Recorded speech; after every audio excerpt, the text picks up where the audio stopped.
Le Real Madrid a affronté son plus grand rival en finale de la Supercoupe d'Espagne, disputée en Arabie Saoudite, et a quitté le terrain avec une défaite humiliante de 5-2.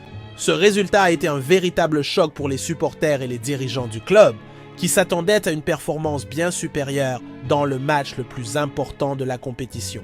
La rencontre a mis en évidence des fragilités déjà observées tout au long de la saison, mais qui ont atteint un nouveau niveau d'inquiétude. Entre des erreurs défensives flagrantes, un milieu de terrain qui semblait déconnecté et une attaque incapable de créer un danger constant, le Real Madrid a montré qu'il était loin de l'équipe cohérente et dominante à laquelle ses supporters sont habitués. Cette défaite ne représente pas seulement une perte de titre, elle constitue un sérieux avertissement sur les changements nécessaires au sein de l'effectif et du staff technique. Après cette défaite, la légende madrilène Zinedine Zidane, qui suivait le match en tant que consultant, n'a pas ménagé ses critiques.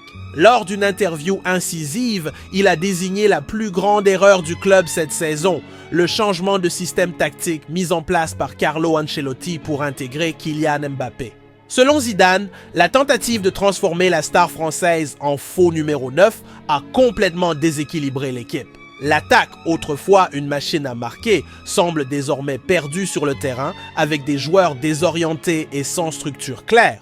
En outre, Zidane a souligné l'impact négatif de cette modification sur la défense, devenue encore plus vulnérable. Sans un schéma fixe, les joueurs ne savent pas où ils doivent être, et cela se reflète autant dans l'attaque que dans la défense, a déclaré l'ancien entraîneur, exprimant une préoccupation partagée par de nombreux analystes. Les propos de Zidane ont rapidement envahi les réseaux sociaux, où supporters et spécialistes ont débattu avec intensité des problèmes du Real Madrid. La plupart des commentaires étaient en accord avec le Français, soulignant que le manque de stabilité tactique était effectivement l'une des principales raisons des performances décevantes de l'équipe. Beaucoup ont affirmé que l'arrivée de Mbappé, bien que très attendue, avait généré une attente que l'équipe n'a pas su satisfaire, précisément à cause de la difficulté à adapter le système à ses caractéristiques. Cependant, certains ont pris la défense d'Ancelotti, arguant que des ajustements sont inévitables lorsqu'on intègre un joueur de ce calibre. Néanmoins, il est évident que l'adaptation est loin d'être terminée et que les erreurs, tant individuelles que collectives, doivent être corrigées rapidement si le club veut concourir pour les titres cette saison. Cette défaite a également souligné l'urgence de recruter de nouveaux renforts pour le Real Madrid, notamment en défense, qui souffre d'un manque de régularité. Par ailleurs, la pression sur Carlo Ancelotti ne cesse d'augmenter, avec de nombreux supporters réclamant des changements radicaux pour sauver la saison. L'entraîneur italien doit trouver un moyen d'intégrer Mbappé sans compromettre l'équilibre de l'équipe, une tâche qui sera cruciale pour les défis à venir. Les déclarations de Zidane, bien que dures, pourraient servir de signal d'alarme important pour la direction et le staff technique. Après tout, si rien ne change rapidement, le Real risque de voir sa saison marquée par les déceptions. La question reste, Ancelotti parviendra-t-il à trouver une solution avant qu'il ne soit trop tard? Florentino Pérez met les supporters en colère. Après l'humiliation du Real Madrid en finale de la Supercoupe d'Espagne, l'attente de changements immédiats dans l'effectif semblait inévitable.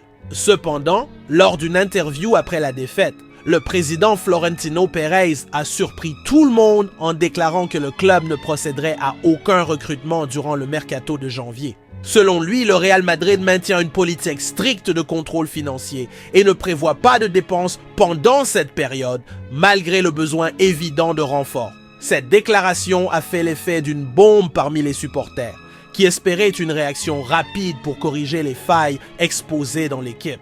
L'attitude de Pérez a été perçue comme insensible et déconnectée de la réalité de l'équipe, augmentant encore la pression sur la direction et le staff technique. La réaction des supporters a été immédiate et massive. Sur les réseaux sociaux, des hashtags comme SpurFlorentinoOut et ShowRecrutement maintenant figuraient parmi les sujets les plus discutés, avec des milliers de supporters exprimant leur mécontentement. Beaucoup soutiennent que le club dispose de ressources financières suffisantes pour chercher des solutions sur le marché, notamment après les profits générés par les ventes récentes et l'arrivée de Kylian Mbappé l'été dernier. D'autres ont souligné que la décision de ne pas investir en janvier démontre un manque d'engagement dans la quête de titres, surtout lors d'une saison qui s'annonce déjà difficile. Pour les supporters madrilènes, cette position pourrait coûter cher car l'absence de renfort risque de compromettre encore davantage les chances du Real Madrid dans des compétitions comme la Liga et la Ligue des Champions.